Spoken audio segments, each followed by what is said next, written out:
Hello everyone and welcome back to my channel. My name is Michael Regina. I am the author and illustrator of the all-ages horror graphic novel, The Sleepover. And this video, I actually want to share with you the journey I took from being an aspiring graphic novelist to a published graphic novelist for my last two books with Penguin Random House through their Putnam and Razorbill print lines. I figured it'd be fun to take you through my own journey, talk about the lessons I learned along the way, and what I think made me successful enough to be able to actually get a literary agent and get a book deal and all that good stuff. If you think that sounds fun, I hope you'll hang around. Also, like and subscribe if you haven't already, and thanks for being at the channel. So to tell my story, I want to take you all the way back to my young days and sort of the beginning of the love of story for me, which began roundabouts when I was 3 years old with my viewing of the movie Jaws. So Jaws was the first movie that I ever really remember being like truly obsessed with.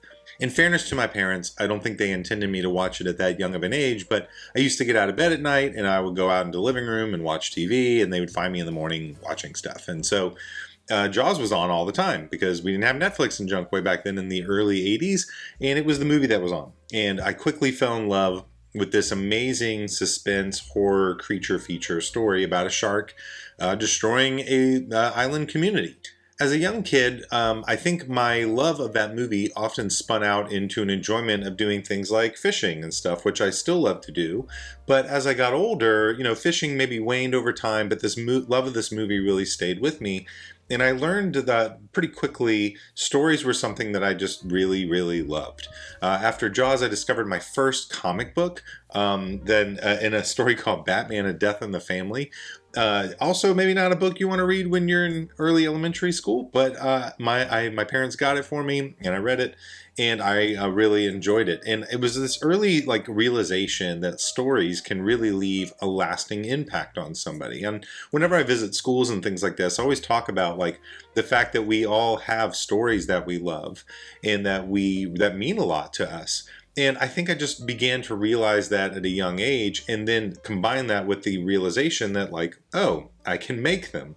And I was always into drawing and stuff like that, but the beginning of realizing I could make comics was I was sitting on the bus going to school one morning, and this kid next to me had written and drawn his own comic, and this was in 3rd grade.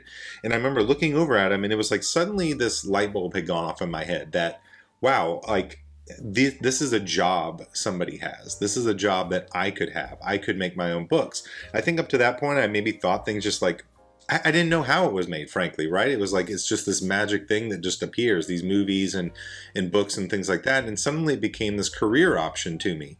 And I just remember going home, even at that young age, buying a pad of paper and a pen and making my first comic. Once I had gotten the bug on making comics, it sort of never went away. And to sort of speed run my middle school, high school years, I often was just trying to get a job drawing. I actually didn't do a lot of writing, or if I did, it was I wrote to get to the drawing, right? Because I felt at the time, if you wanted to be a comic book artist, the path forward was to either be the artist or the writer or the inker. It was very rare that somebody, kind of like what I did with The Sleepover, pretty much did everything themselves. And so the idea that I could be both the writer and the artist was pretty foreign to me, and I had already felt pretty competent in the writing and the drawing part, so I just stuck with that. And that meant, you know, doing the whole portfolio roundup thing. I would go to comic book conventions and try to get a job. I'd meet with editors and all this stuff. And in fact, one of my favorite experiences as a young kid, though, that really sort of maybe paved the way for making graphic novels was I had taken this, I had fallen in love with anime and manga. It was at the very beginnings of it coming to the United States. And I had fallen in love with the idea of making stories like this because finally, there were these stories that were not superheroes that were being made in comic book form. And so I decided to try to make my own manga. So I basically wrote, drew, colored my own 10-page comic strip, or the beginnings of a graphic novel at the time. It was right at that time when graphic novels were beginning to become a thing. And I had made a 10-page sample of this graphic novel idea, and I took it with me to a comic book convention, and I was showing it to publishers. And the primary thing that they told me was, wow, the fact that you're this young, I think I was maybe in middle school, they were if you're this young making this sort of thing, doing all of this, That's really impressive. Keep going. And I never was able to get a job or anything like that as I was pursuing like becoming a comic book penciler, inker, or whatever. But I was constantly willing to learn and go through the process, and people just had to give me a little bit of encouragement. I kept going. But around the same time, sort of speed running up into what my adulthood became, I also began to realize like I wasn't really all that much into the superhero thing, and the reality of maybe making comics full time was a tumultuous one, to say the least. And I considered whether or not I wanted to keep doing this. And so I sort of gave up on comics for a stretch of time. And I focused on just doing other creative things. Like I joined a band with some friends of mine, and I just sort of consumed a lot of things. And I started weighing the idea of making movies and all this sort of thing. And because I began to realize that I really love storytelling, but maybe comics aren't the place I can go do it, because we weren't quite yet in the environment that we've become in. And so I thought a lot about the storytellers I love, and I realized that none of them were really the big comic book people. It was stuff like Steven Spielberg or M. Night Shyamalan, J.J. Abrams, like these sort of big Hollywood directors and stories like that. But again, like this was so early on, this was like the early 2000s, that graphic novels had not yet taken hold. I'll never forget it. I was sitting home, and I'm a big fan, am still a big fan of Kazu Kibuishi, the creator of the Amulet series. And I was sitting at home looking at his stuff on his Bolt City website or whatever, and he had made an update about this graphic novel he was going to get published called Amulet. And this was in the beginnings of the sort of webcomic age of things. And so I was starting to realize that people were telling unique and interesting stories through comics that had never been done before. And Kazu was one that had sort of caught my mind. But what really amazed me with Kazu's thing, I literally remember sitting there for like 30 minutes looking at this picture. I'm going to put it up so you can see it. And just realizing that like things had changed. This was an image that looked like something out of an animated movie. The story was unlike anything I had really seen before in comics.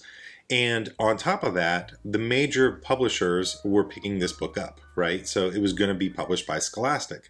And so I suddenly realized at that moment that the kinds of stories I wanted to tell were possible. Like you could get picked up by a major publisher and have a book published. But at the time I was still making more adult-minded material, even though I knew kids' books were opening up this sort of avenue for potentially getting picked up by a major publisher. But the thing that sort of tilted me over the edge and made me like abandon some of the more adult storylines and stuff I was working on was I went to the movie theater and I saw the movie Super 8. And Super 8 was before Stranger Things, before Gravity Falls, before my own Adamsville series, obviously all this stuff. And I just remember seeing like this really cool story with a lot of heart to it. And it was centered around kids, but it didn't feel like a kid thing. And that movie really made me go home and think to myself that that is the kind of story I want to tell. I want to tell these really emotional, big stories with kids at the center. But it doesn't feel like it's a kid thing. And I had been working in my notebook on this Adamsville series. I had been making notes and thinking about it and was really waffling on whether or not it was what I should spend my time on. But after seeing that movie, it was sort of like, that's what I'm doing. I'm making this book. I'm going to go do it. And so the beginnings of pursuing a traditional sort of graphic novel book career came off of discovering Kazu's Amulet series, as well as the realization that I wanted to tell stories in the young adult market. But it certainly pivoted like everything. And suddenly now I needed to learn how to get published. So very briefly after this, I spent a few months putting together a book pitch for the Adamsville series at the time. And I was able to land an agent and get that book circulated.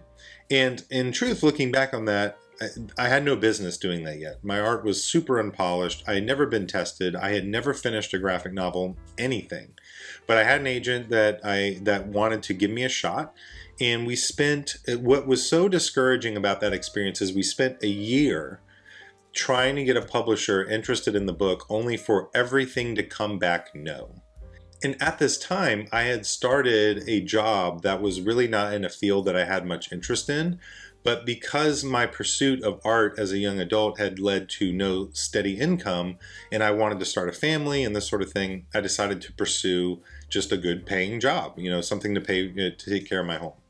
And what was exciting to me was the possibility that I might get a book deal and I might be able to leave this job and just go make books full time. It was like the dream, right? Like, go get a book deal, get an agent, quit my job, make books full time. And I went about that process of getting an agent, and we took a year. So it was like a year of me wondering, was I going to be able to go do this thing professionally, or was I going to be stuck at my job? And waiting and waiting and waiting and wondering whether or not I was going to get an opportunity. And at the end of that year, every no had come back, and I realized that I had spent a year not working on another book, not making another thing, just waiting for somebody else to give me permission to go do this thing that I want to do. I had nothing to show for it. And so even like a month later, after all these no's came back, my agent left the agency, and the person who could have taken me over decided that she didn't want to take me on as her client. So after all this, like all this hope, all these things, it didn't work out.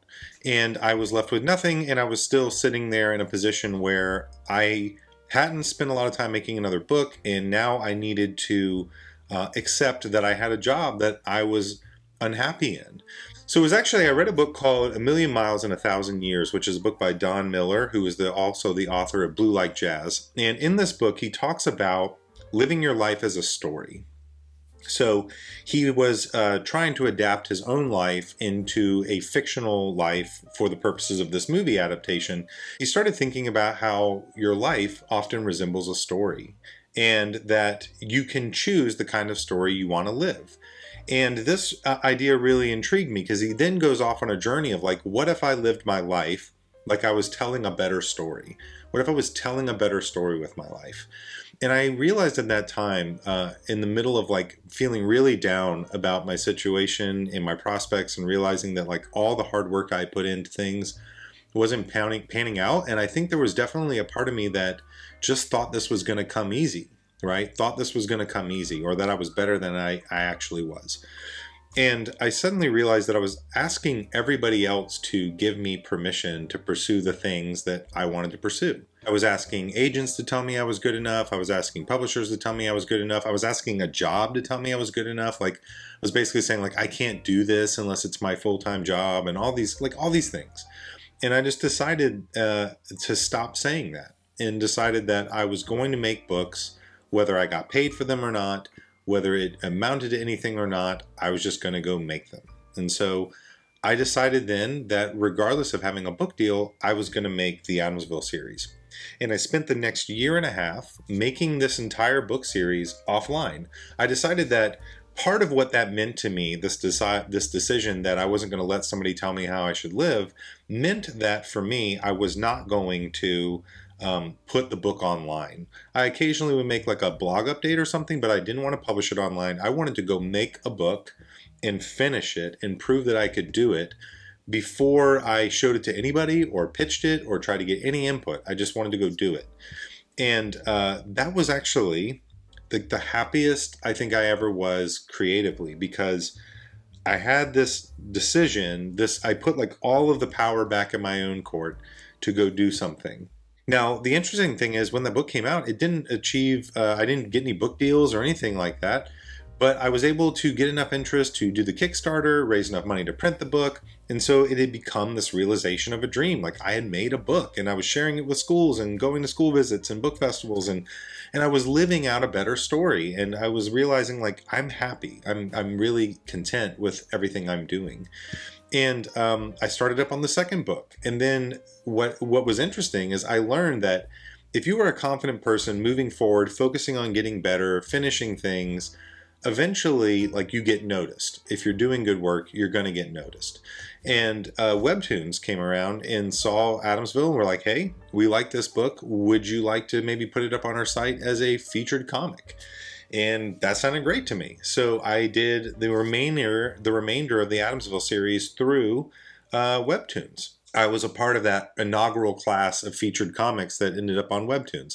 It's no longer on the site, so if you go there to look for it, you won't find it, but it was an awesome opportunity. So what was really cool about that was this book that I made on my own, I did get paid for by both the book sales that I generated through self-publishing, but also through the salary of working with Webtoons. Now, bringing that all the way to where we are today, I finished Adamsville, I think in 2018, maybe? 17, 18? Yeah, 18. And I took a year off. And during that year off, I really wanted to focus on improving and also just slowing my life down, enjoying being a dad, thinking about the next thing, all this good stuff. And during that year off, I realized that I had spent 3 years of working on Adamsville, and I didn't have the time to address all of my weaknesses as an artist or as a writer, frankly. So during that year off, I spent my time mostly practicing, looking at other art that I enjoyed, and I had one very simple criteria with my artwork, at least. If I couldn't put my art on the same table as somebody else's art that I really like and say that I belong to be there with them, then I needed to go back to the drawing board, so to speak, and improve. And so I did that. And I focused on all my weaknesses, and then suddenly I had this idea for the Sleepover, and it kind of hit me out of nowhere, and I was like, that is a great idea. I wanted to make something, after making an entire series, I had wanted to make something small, like a standalone book, and this idea felt perfect. This very small horror story set inside of a house during a single night, and all this stuff. And very quickly, agents were interested in the book, and once I had landed my agent, I was able to quickly pivot from that to having a book deal all within the span of like 3 months. And so it was really crazy because I had spent a decade trying to get anybody to notice me. And then suddenly, within about a 3-month period of time, I had landed a book deal and an agent, and things were off and running. It was a really interesting journey. And so in wrapping this video up, I thought what would be interesting is just talking about some of the lessons I learned through that journey, that process that might be of help to you as you're thinking about pursuing your own creative career, and just maybe some of what I've said resonates with the person that you are or your own experience, and maybe these will help you maybe learn some of the lessons I learned without having to go through some of the hardship. First thing I want to talk about is like having a clear vision of your why. So why are you doing the thing that you're doing? Are you doing it because it has to be a job, because it needs to pay your bills? Are you doing it because you're trying to prove something to somebody, or whatever the case might be? I find that there are lots of ways to get jobs that pay your bills that don't involve art. And in fact, there are many ways to pay your bills that don't involve art that are way more lucrative and stable and all these things. And so the money aspect of comics and creativity is nice when and if it occurs, but it's also not dependable enough to, necessarily lean your case on it. So I found that for me, when the motive was it being my job, it was deeply disheartening. But when the motive became, this is what I'm here to do, I want to tell a good story with my life, I want to believe in what I'm doing and do it whether other people give me permission, and just set my life in this course, I was excited and energized to get to work and to improve and to do what I needed to do to get published. It changed everything for me. My entire perspective had shifted. And even in this last month or so after finishing Deepwater Creek and spending my time sitting back and reflecting and asking myself, is my why the same thing? Like, am I doing the same things for the same reasons? The good news, I guess, for those who like my books is I arrived on the other end realizing that while I have some other ancillary interests, at the end of the day, making graphic novels is my why. I love telling stories. They're my sermons to the world, so to speak, the things that I want to say to other people that might help them live and be happier, and to have survival information on how to live. And so I therefore landed that this is my why. I tell stories, and that's why I make books. Not because I get a paycheck, not because I hope it's going to be my job, but because it's what I love to do, and I'm going to do it regardless, so might as well get about the business of doing it. And so then off of that one, I think another thing I would say is I wished I had learned to write sooner. So because of the way the comic structure was set up when I was younger, my focus was so intently on becoming an artist. And so I didn't give a lot of credence to the writing aspect of this job. I wasn't thinking about how do I write better, how do I learn story structure, how do I yada yada yada. I was just thinking about, oh, I need a story so that I can draw it so that someone can pay me to draw.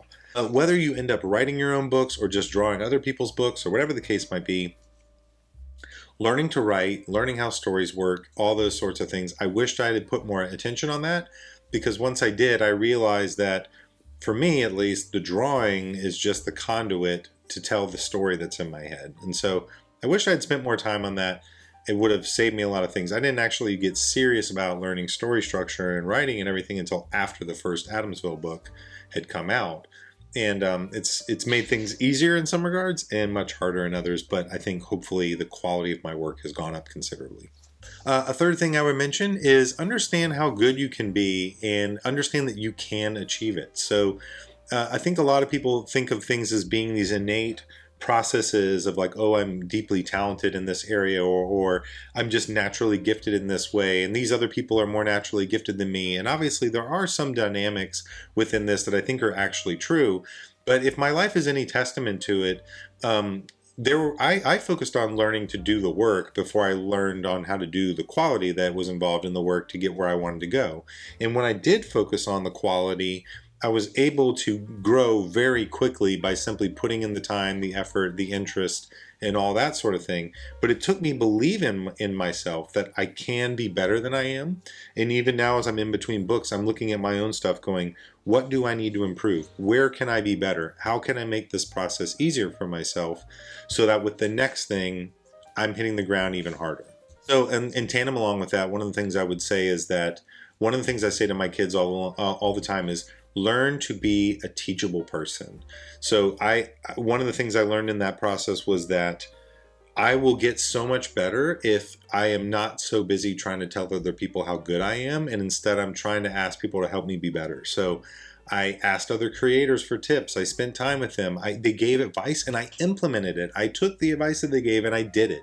And I was trying to be teachable. And the more teachable I was, the faster I grew, the more other people trusted me. It's weird. It's like there's this problem of like people feel like if they're infinitely teachable, they come across as not confident. But it's actually the opposite. It's the folks who don't seem to be teachable that are actually the most insecure and really struggle to improve because they won't listen to other people. They're too confident in themselves. So learn to be teachable, understand that you can achieve it, get in there, do the work. You got this. Lastly, in this regard, as I wrap this whole thing up, is again, understanding that you can only control what you can control. So one of the things that I really messed up in my journey along the way was putting a lot of my agency into the hands of other people and saying, I can only succeed if you say I can. So I can only make books if I get an agent or if I get a book deal, and I'll only make books if it's my day job. And so that means all these other people have to give me permission to just go live my life. But in this sort of environment that we're in, your application, your resume is the work that you do. So focusing, even now, if it's your job, if it's not your job, I mean, if it's just the thing that you do in your after hours, if you focus on, I want to get better, I want to improve, I'm going to focus on what I can control, which is make the next page, make the next book, write the next script. Those are the things you can do. And you keep doing that and keep growing and getting better at what you do, and you will eventually break through.